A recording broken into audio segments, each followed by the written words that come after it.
Bienvenidos a una edición más de Sala de Espera por DaSalud TV. Tengo el honor y el agrado de encontrarme con el neurólogo doctor Juan Fernando Vázquez. Vamos a estar hablando acerca del desarrollo de la enfermedad del Alzheimer o Alzheimer, como se le llama también. Una enfermedad que pues he escuchado que se ha ido desarrollando más en los últimos años, pero no mucha gente lo conoce. Entonces, ¿qué es la enfermedad del Alzheimer, doctor? Y bienvenido al programa.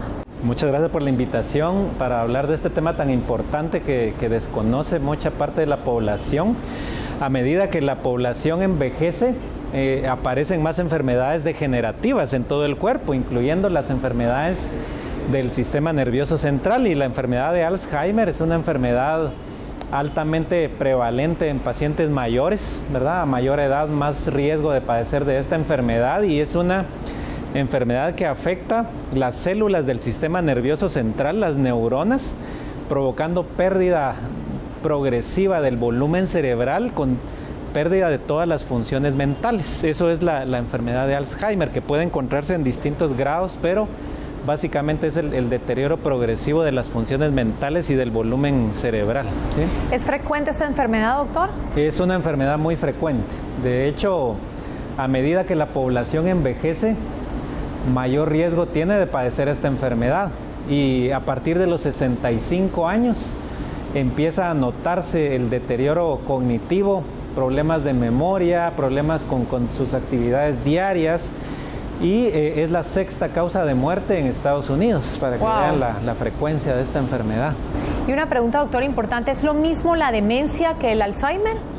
Sí, demencia es el término que se usa para definir la pérdida de la memoria y otras funciones mentales. Ese término abarca todas las causas de pérdida de la memoria. Tenemos como número 1 la enfermedad de Alzheimer, pero aquí se pueden incluir otro tipo de demencias. Demencia por enfermedades degenerativas, cuerpos de Lewy, frontotemporales, demencias por enfermedad isquémica cerebral. En los pacientes que sufren infartos cerebrales desarrollan demencia, problemas nutricionales por deficiencias de sustancias como la vitamina B12 causa demencia, o pseudodemencias. Por no consumirla.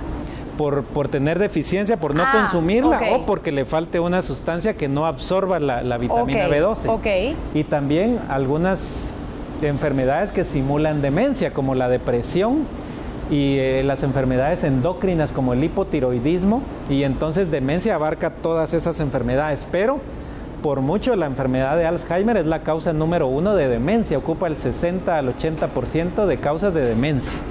Ok, ¿y el desarrollo del Alzheimer es algo normal, entre comillas, del envejecimiento de una persona, o no es algo normal, o es algo que le da a ciertas personas nada más? Se tiende a confundir que es algo normal. La mayoría de personas usan un término que se llama demencia senil, que senil implica que es algo de la edad, ¿sí? Entonces asumimos que como tiene ya 70, 80 años, es normal que empiece a perder la memoria, pero no, de hecho el término demencia senil no debiera existir, porque hay personas que llegan a los 80, 90 años teniendo una función mental totalmente normal. Es muy frecuente, pero no es normal. ¿Y cuál es la causa real del Alzheimer, doctor? No se conoce con exactitud cuál es el proceso que lleva a la formación de ciertos depósitos en el tejido cerebral, pero se han documentado que hay 2 sustancias que se depositan en el tejido cerebral. Una que es una proteína llamada beta amiloide, se deposita entre las células nerviosas, y otras son ovillos o depósitos neurofibrilares de una proteína que se llama tau adentro de las células del sistema nervioso.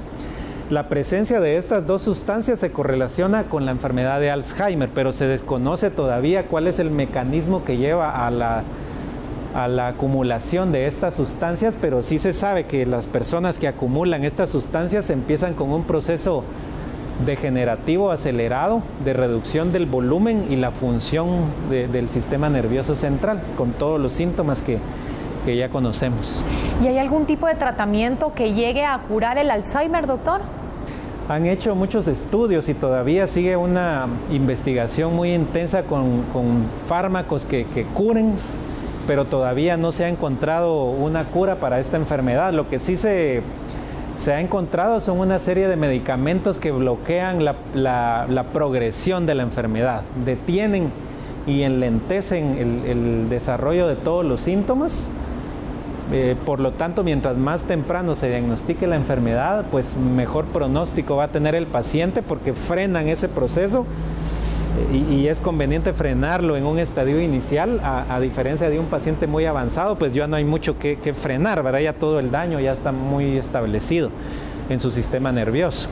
Ok, ahorita que habla frenar, ¿cuáles serían las señales o los síntomas de alerta para poder prevenir o ponerle ese freno a esta enfermedad, así sea con uno mismo o que alguien se dé cuenta o alguien de nuestra familia, nuestras amistades? El proceso inicia mucho antes de los 65 años y esto se ha documentado en estudios funcionales de metabolismo cerebral. Entonces, muchos años antes se encuentra que el metabolismo de ciertas áreas del cerebro se va reduciendo. Posteriormente, si a un paciente se le pasaran pruebas cognitivas, se encontrarían anomalías, pero el paciente todavía es muy funcional. Pero los síntomas empiezan a aparecer a partir de los 65 años y tiene uno que estar muy alerta con los familiares de esta edad, con principalmente problemas de memoria. Empiezan a olvidar cosas que le empiezan a afectar sus actividades de la vida diaria.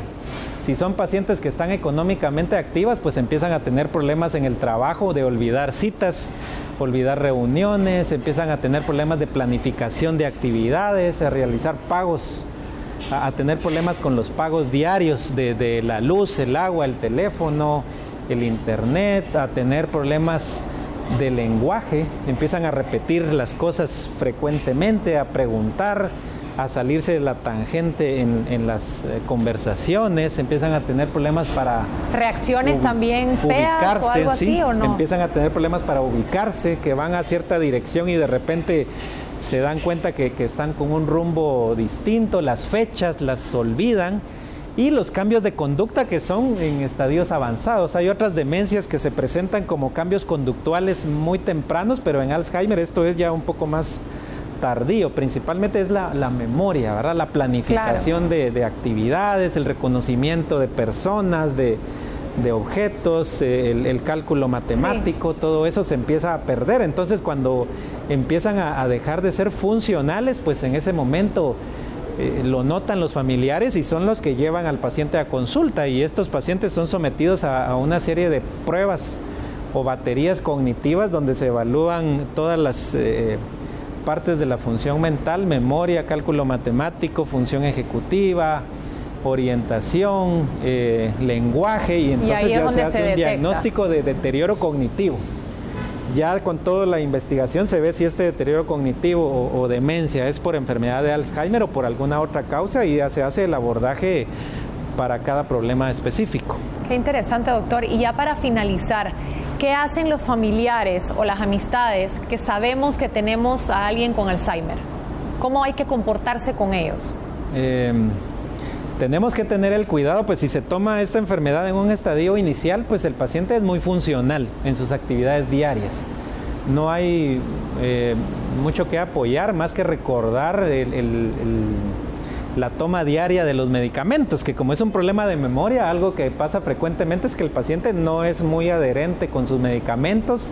Se puede apoyar en todas las actividades diarias que tengan alguna literatura que demuestre que atrasa este proceso de envejecimiento, como acompañar al paciente a hacer ejercicio diario.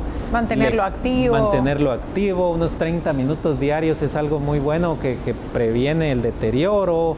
El control de la dieta, por ejemplo, existen dietas especiales para pacientes con Alzheimer que son bajas en carbohidratos, en carnes rojas y altas en verduras, en frutas, que evitan el daño neurológico. El control de las enfermedades crónicas, ¿verdad? Si un paciente es diabético hipertenso, colesterol alto, puede estar propenso a sufrir otros tipos de daño, aparte de este problema degenerativo, puede tener eventos isquémicos cerebrales frecuentes, entonces se suma más daño al que ya tiene establecido. Entonces lo que se puede hacer es el control de estas otras enfermedades y el ejercicio diario, aprender cosas nuevas, por ejemplo. Mantenerlo activo y su mente ocupada. Existe un término que se llama carga cognitiva, donde si el paciente está aprendiendo cosas nuevas, tiene más conexiones, más sinapsis entre todas las neuronas y se nota menos el deterioro cognitivo. Entonces tiene que estar con lecturas diarias, aprender nuevos idiomas, leer libros, hacer ejercicio, y esto le hace que cuando venga un proceso de enfermedad se note menos y el paciente pueda llevar mejor su calidad de vida. Perfecto, doctor, le agradecemos muchísimo. Qué interesante de verdad para todas aquellas personas que querían aprender un poquito más acerca del Alzheimer, o si piensan que tal vez tienen algún familiar que tiene algún síntoma de esto, ya saben que se pueden abocar con el doctor, están apareciendo sus datos en pantalla. ¿Alguna recomendación final que quiera dar? Sí, lo principal es no asumir que este es un proceso normal. Sí, la pérdida de memoria del paciente mayor no es normal. Hay muchas intervenciones que se pueden hacer, desde ver cómo está el ánimo, medir cómo están los niveles de vitaminas en su sangre, medir si tiene algún proceso infeccioso crónico, ver si tiene alguna enfermedad endocrina, la tiroides, tratarle todas las enfermedades cardiovasculares, y si pues al final llega el diagnóstico de Alzheimer, existen muchas intervenciones para atrasar este proceso de enfermedad, que si no se detecta, se diagnostica y se medica a tiempo, es una carga muy alta para el paciente y para la familia, los cuidadores, que se hace muy complicado y de más alto costo. La detección temprana y el abordaje temprano lleva a un mejor pronóstico de esta enfermedad. Perfecto, doctor. Me encantó esta recomendación final. Le agradezco muchísimo que nos haya acompañado aquí en Sala de Espera por DaSalud TV y por habernos brindado todos estos consejos acerca de del desarrollo del Alzheimer, que es una enfermedad que, como usted bien mencionó, se está desarrollando más y más, y aquí en Guatemala también, ¿verdad? Hemos visto o estamos viendo el desarrollo en varios casos. Así es que le agradezco mucho. Muchas gracias por la invitación. Y nosotros continuamos con más. Gracias por esta entrevista.